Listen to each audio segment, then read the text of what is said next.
Caríssimos acadêmicos do ST Págio, estamos agora na nossa quarta aula dos livros proféticos, onde estaremos abordando o livro do profeta Miqueias, o livro do profeta Naum e o livro do profeta Abacuque. Iniciando agora com o livro do profeta Miqueias. As considerações aqui sobre o autor. O seu nome significa quem é como Jeová. Nós temos aqui no versículo 1 do capítulo 1 a informação de que ele é um morastita, ou seja, natural de Moraste-Gate, aldeia aí que distava 36 quilômetros de Jerusalém. A data provável da sua escrita foi 725 a.C., um pouco antes da queda de Israel em 722. Um fato interessante aqui do livro de Miqueias é que é um livro que muito se parece com o livro do profeta Isaías. Por exemplo, a profecia do capítulo 4 de Miqueias é muito semelhante à do capítulo 2 de Isaías.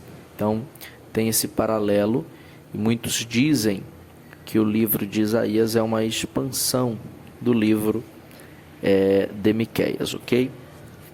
Prosseguindo aqui, o esboço do livro inicia com a vinda do Senhor em forma de denúncia. Então, o profeta Miqueias, ele vai fazer aqui algumas denúncias em forma, vai falar sobre o juízo de Deus em forma de denúncia. No capítulo 1 nós temos aqui a primeira denúncia. Samaria vivia no pecado da idolatria. Capítulo 1, versículo 7 diz assim: e todas as suas imagens de escultura serão despedaçadas. Nós vemos aqui que Miqueias começa denunciando o pecado de idolatria de Samaria, ou seja, do reino de Israel. E como consequência desse pecado, eles seriam desolados. Diz a Bíblia aqui no capítulo 1, versículo 6: por isso farei de Samaria um montão de pedras do campo, uma terra de plantar vinhas, e farei rebolar as suas pedras no vale, e descobrirei os seus fundamentos. Prosseguindo aqui, nós vemos que eles não se arrependeram, e em consequência disso, eles seriam levados para o cativeiro. Está aqui no versículo de número 9, porque a sua chaga é incurável, porque chegou até Judá. Ou seja, o cativeiro seria iminente, porque eles estavam com uma chaga incurável. É interessante que esta chaga incurável afetou até o reino de Judá. Diz a Bíblia, porque chegou até Judá, estendeu-se até a porta do meu povo, até Jerusalém. É interessante nós observarmos aqui no capítulo de número 1 que era a idolatria a principal causa do juízo de Deus sobre o reino de Israel. Ok? Prosseguindo aqui, vamos adiante para o capítulo de número 2, onde ele vai apresentar os principais pecados. Os principais pecados do povo era a apreensão ilícita ou iníqua de propriedades. Capítulo 2, versículo 2 diz: e cobiçam campos e os arrebatam, e casas e as tomam, assim fazem violência a um homem e a sua casa, a uma pessoa e a sua herança. Ele fala muito aqui também a respeito dos profetas falsos, dos profetas que profetizam, por assim dizer, de forma sem embasamento do Senhor. Capítulo 2, versículo 6 diz: não profetizeis. Os que profetizam, não profetizem deste modo, que se não apartará a vergonha. Ou seja, os profetas aqui, eles estavam fora da direção de Deus. No capítulo 3, nós temos aqui a constatação do erro. A classe religiosa é gananciosa. Ou seja, era uma classe que estava profetizando por dinheiro. Tanto os príncipes do povo quanto os profetas e sacerdotes. Aqui no capítulo de número 3, versículo 11, diz assim: os seus chefes dão as sentenças por presentes, ou seja, os príncipes, eles estavam corrompidos. Os seus sacerdotes ensinam por interesse, ou seja, para querer algo em troca. E os seus profetas adivinham, ou seja, profetizam por dinheiro. Eles só queriam exercer o ministério para ter algo em troca. Interessante essa profecia aqui do versículo de número 12 do capítulo 3, que ela aparece lá em Jeremias capítulo 26, versículo 18. E essa profecia, ela salva a pele de Jeremias. Capítulo 3:12 diz assim: portanto, por causa de vós, Sião será lavrado como um campo, e Jerusalém se tornará em montões de pedra, e o monte desta casa em lugares altos de um bosque. Observemos lá o que diz lá em Jeremias 26:18. Jeremias está profetizando a destruição de Jerusalém, e por conta disso, a Bíblia, ela cita que agora o rei Joaquim vai tentar matar a Jeremias. E enquanto o rei está neste intento de matar a Jeremias, a Bíblia diz aqui, que um ancião, ele entra agora para defender a Jeremias. E ele diz o seguinte, Jeremias 26:16: então disseram os príncipes e todo o povo aos sacerdotes e aos profetas: este homem não é réu de morte, porque em nome do Senhor nosso Deus nos falou. Também se levantaram alguns dentre os anciãos da terra e falaram a toda a congregação do povo, dizendo: Miqueias, o morastita, profetizou nos dias de Ezequias, rei de Judá, e falou a todo o povo de Judá, dizendo: assim disse o Senhor dos exércitos: Sião será lavrada como um campo, e Jerusalém se tornará em montões de pedra, e o monte desta casa como os altos de um bosque. Mataram-no porventura? Ezequias, rei de Judá, e todo Judá, antes não temeu ao Senhor e não implorou o favor do Senhor, e o Senhor se arrependeu do mal que falara contra eles, e nós fazemos um grande mal contra as nossas almas. A Bíblia encerra aqui no versículo 24, do 26 de Jeremias. A mão, pois, de Aicão, filho de Safã, foi com Jeremias, para que o não entregasse na mão do povo para ser morto. Então a gente percebe que a profecia de Miqueias, lá nos tempos do profeta Isaías, salvou Jeremias, porque Miqueias profetizou semelhantemente a Jeremias. O Jeremias profetizou semelhante a Miqueias. Ok? Vamos agora para o capítulo de número 4, onde fala sobre a vinda do Senhor em forma de livramento. Então, a partir deste capítulo, nós temos uma grandiosa promessa de restauração. Aqui nos primeiros capítulos, ou versículos, os primeiros versículos do capítulo 4, nós temos aqui uma grandiosa promessa. Primeiro, de uma administração universal. A Bíblia diz: o monte da casa do Senhor será estabelecido no cume dos montes. Nós temos uma visitação universal, onde todos os povos concorreriam, afluiriam a Jerusalém. Nós temos uma educação ali no universal, ele nos ensinará acerca dos seus caminhos. Nós temos uma legislação universal, de Sião sairá a lei. Lembrando que essas promessas, elas se cumprirão definitivamente durante o milênio, ok? Uma evangelização universal, onde a Bíblia diz aqui que a palavra do Senhor sairá de Jerusalém. Avançando, uma pacificação universal, uma nação não levantará espada contra outra, uma adoração universal, tudo isso no capítulo 4, andaremos em nome do Senhor nosso Deus. Oitavo, uma restauração universal, e daqui cocheia farei um resto, e daqui estava lançada para longe uma nação poderosa. Que promessa grandiosa para a nação de Israel. E uma coroação universal, e o Senhor reinará sobre eles. Aqui no capítulo de número 5, nós temos aqui uma grandiosa profecia a respeito do local do nascimento do Messias. Capítulo 5, versículo 2 diz: e tu, Belém, Efrata, posto que pequena entre milhares de Judá, de ti me sairá o que será Senhor Israel, e cujas saídas são desde os tempos antigos, desde os dias da eternidade. Que profecia linda! Avançando aqui para o capítulo de número 6, aonde nós temos aqui a vinda do Senhor em forma de orientação para a conduta. O que Miqueias enfatiza no seu livro? Que o povo, eles deveriam sair de uma vida meramente formalista, religiosa, para uma vida de fato, de devoção diante de Deus.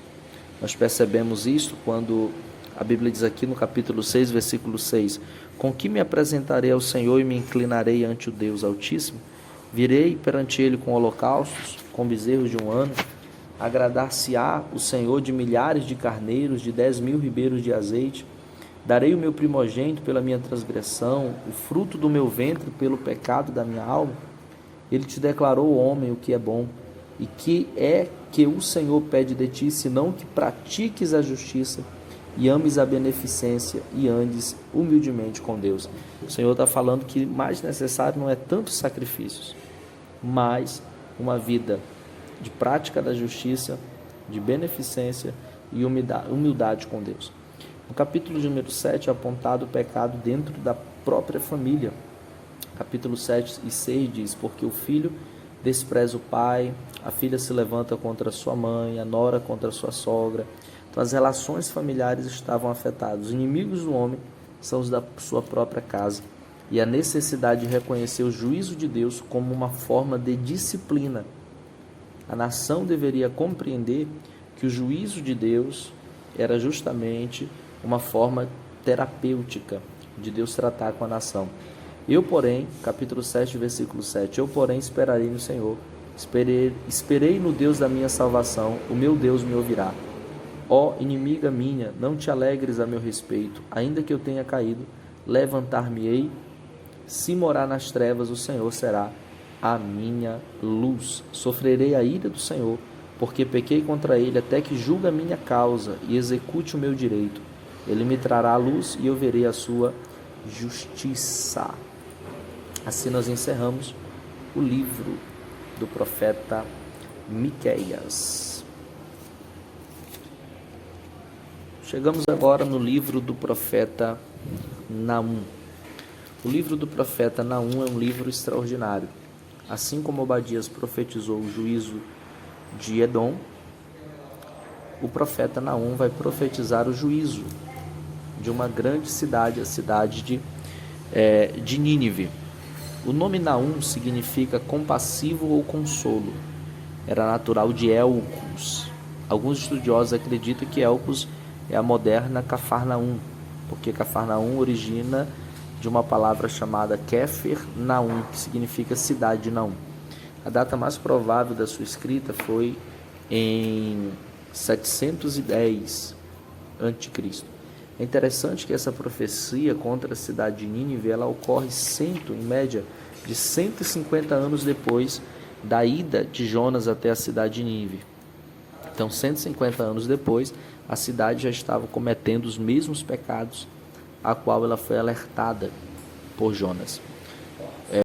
Naum, ele era um profeta de Judá e ele tratou justamente a questão dos maus tratos de Nínive contra a cidade de Judá. Ok?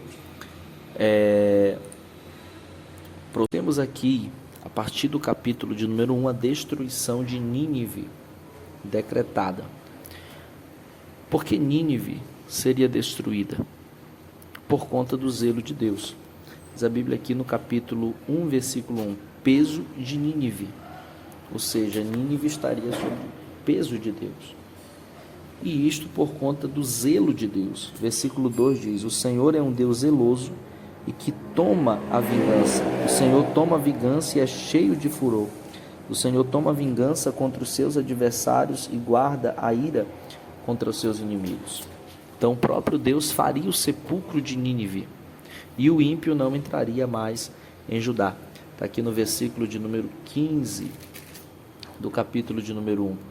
Eis sobre os montes os pés do que traz boas novas, do que anuncia paz, e celebra as tuas festas a Judá. Cumpra os teus votos, porque o ímpio não tornará mais a passar por ti, e ele é inteiramente exterminado. Alguns historiadores acreditam que este rei ímpio seria Rabsaque, um governante do exército de Nínive, ou o rei Assurbanipal, que foi o último grande imperador da grande Nínive, ou do Império Assírio, ok? Prosseguindo mais um pouco, aqui no capítulo de número 2, nós temos a destruição de Nínive, descrita, né, propriamente dita. Então nós vemos aqui a partir do capítulo de número 2, que Nínive, assim como Edom, maltrataram Judá. Por isso seus guerreiros valentes não teriam poder para os livrar. Olha aqui no capítulo 2, versículo de número 3, os escudos dos seus valentes estão vermelhos, ou seja, da ideia de escudos manchados de sangue. Os homens valorosos, escarlates, os carros como fogo de tochas no dia da sua preparação, e as lanças se sacudirão terrivelmente. O Senhor está falando que os carros de Nínive não teriam serventia alguma.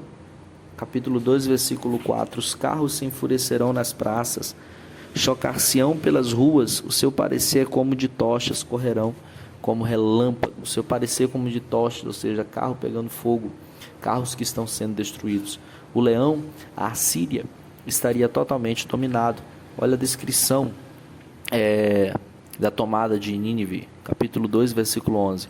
Onde está agora o covil dos leões e as pastagens dos leãozinhos, onde passeava o leão velho e o filhote do leão, sem haver ninguém que os espantasse?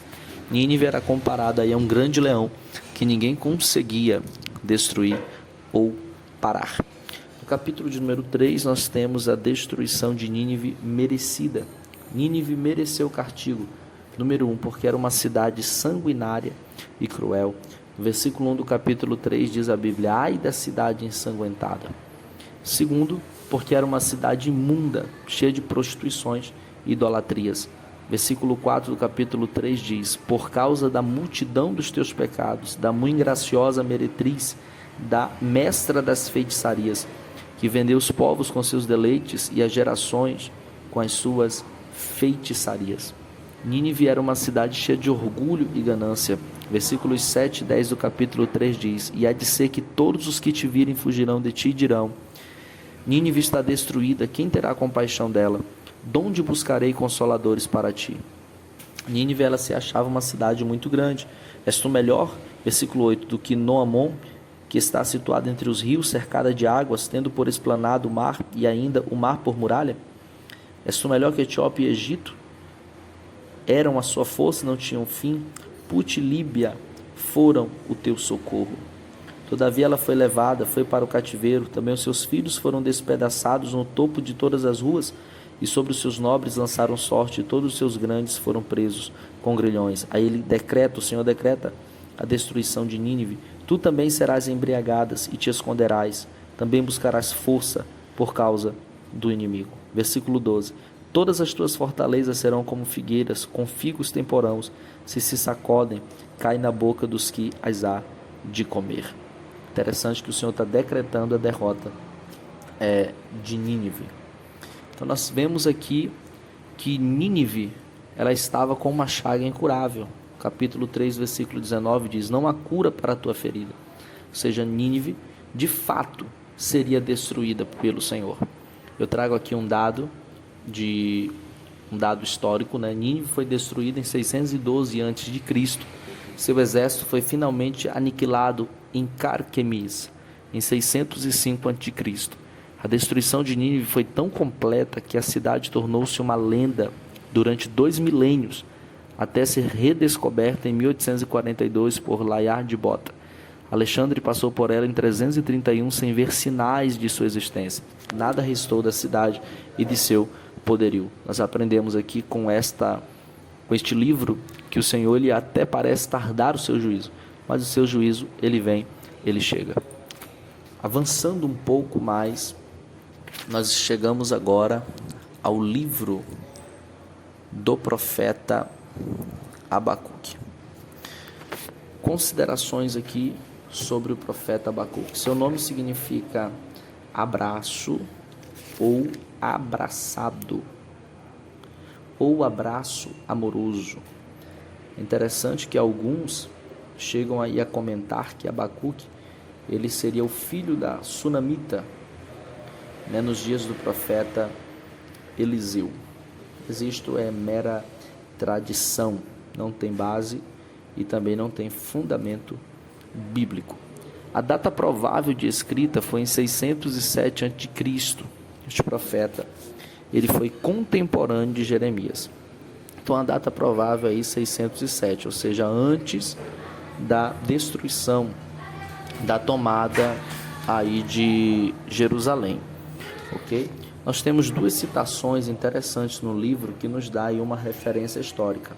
A primeira no capítulo 2 e o versículo de número 20, onde a Bíblia diz o seguinte, capítulo 2, versículo 20: Mas o Senhor está no seu santo templo, cale-se diante dele toda a terra.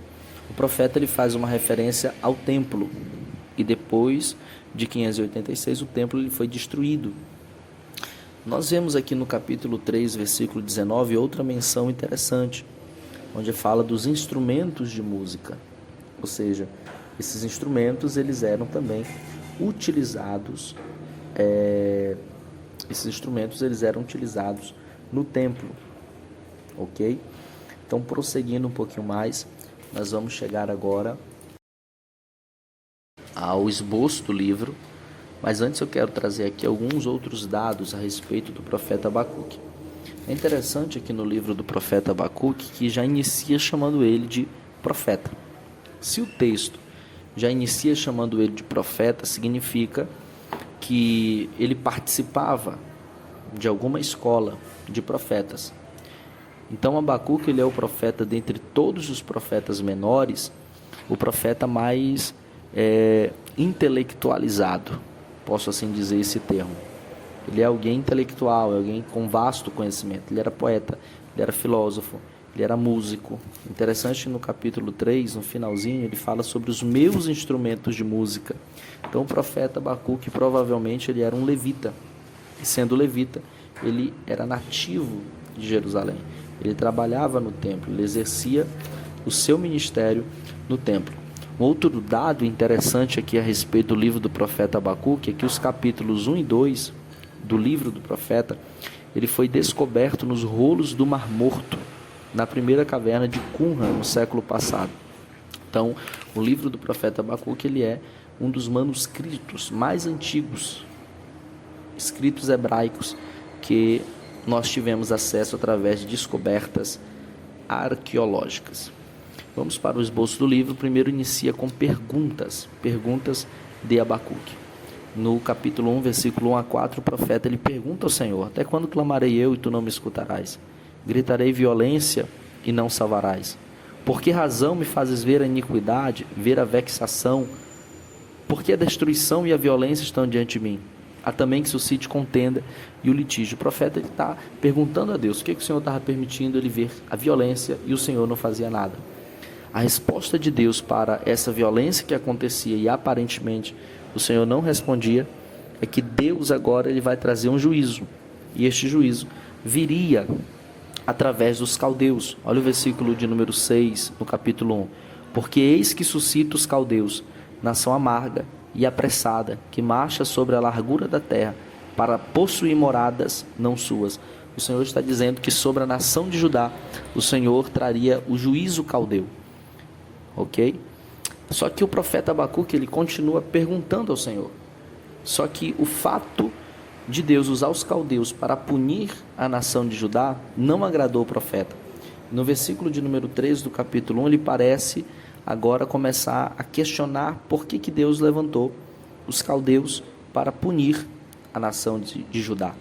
Ele diz no versículo 13: Tu és tão puro de olhos que não podes ver o mal e a vexação, não podes contemplar. Por que, pois, olhas para os que procedem aleivosamente e te calas, quando o ímpio devora aquele que é mais justo do que ele? Ele está dizendo que Deus não poderia usar uma nação que era mais ímpia do que a nação de Judá, que era uma nação covarde, pecadora, idólatra. Muito interessante esse ponto aqui do profeta Abacuque. E Deus agora vai responder ao profeta. Lá no capítulo 2, o Senhor vai responder ao profeta o porquê que ele está utilizando uma nação pecadora para punir a nação de Israel. É interessante isso aqui. Vamos lá para o capítulo 2 e o versículo de número 2. No versículo de número 1 do capítulo 2, a gente vê que o profeta ele se prepara para ouvir a resposta de Deus. Porque primeiro Abacuque vê a violência, depois Deus usa uma nação ímpia para resolver essa violência, para julgar a nação de Judá, e o profeta não gosta. Então ele se posiciona para ouvir Deus. No versículo 1 do capítulo 2, sobre a minha guarda estarei, e sobre a fortaleza me apresentarei e vigiarei, para ver o que fala comigo e o que eu responderei quando eu for arguida. Ele está dizendo, se Deus me perguntar, eu estarei aqui para responder. Versículo 2, então o Senhor me respondeu e disse, escreve a visão e a torna bem legível sobre as tábuas, para que a possa ler o que correndo passa. O que o Senhor está dizendo para Abacuque? Olha, o que eu vou fazer, escreve em tábuas, para que todo mundo tenha conhecimento, até alguém que não tenha tempo de ler um texto muito grande. E ele vai dizer o seguinte no versículo 3 do capítulo 2, porque a visão é ainda para o tempo determinado e até o fim falará, e não mentirá, se tardar espera, porque certamente virá e não tardará. Ele está dizendo que aquilo que Deus faria seria algo concreto, seria algo verdadeiro, seria algo que não falharia. E no versículo de número 4 nós temos um texto muito conhecido, tanto na antiga aliança quanto na nova, mas o justo pela sua fé viverá. Versículo 4 do capítulo de número 10, do capítulo 2, que é citado em 3 referências do Novo Testamento, ok? E nós vemos agora que Deus ele julgaria a nação dos caldeus. Deus ele julgaria a Babilônia. E quando ele julgasse Babilônia, o resultado de tudo isso seria que a terra se encheria do conhecimento e da glória do Senhor. Versículo 14 do capítulo de número 2. Avançando agora, nós chegamos ao capítulo de número 3, onde Abacuque ele lembra a misericórdia de Deus. Então nós temos aqui no capítulo de número 3, o profeta Abacuque orando. E ele ora no versículo 2 dizendo, ouvi, Senhor, a tua palavra e temi. Aviva o Senhor a tua obra no meio dos anos. No meio dos anos a notifica, na ira lembra-te da misericórdia. Nós vemos aqui Abacuque falando de palavra, de temor, de obra, de misericórdia. E no versículo 3 do capítulo 3 ele diz assim, Deus veio de Temã e o santo do monte Parã.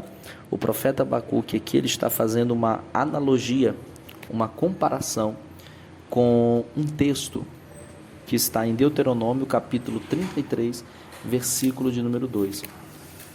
Vamos lá para o texto de Deuteronômio capítulo 33 e o versículo de número 2. Disse, pois, o Senhor veio de Sinai e lhe subiu de Seir, resplandeceu desde o monte Parã e veio com 10 milhares de santos. À sua direita havia para eles o fogo da lei. Então essa expressão, Deus veio de Temã e o santo de Parã, é uma referência da origem, de onde Deus vem, de onde Deus se manifesta. Temã é um distrito ao sul de Edom e Parã é uma área montanhosa na região de Sinai. Então todo esse espaço aí, Temã, Parã, são a região geográfica aonde Deus se manifestou à nação de Israel.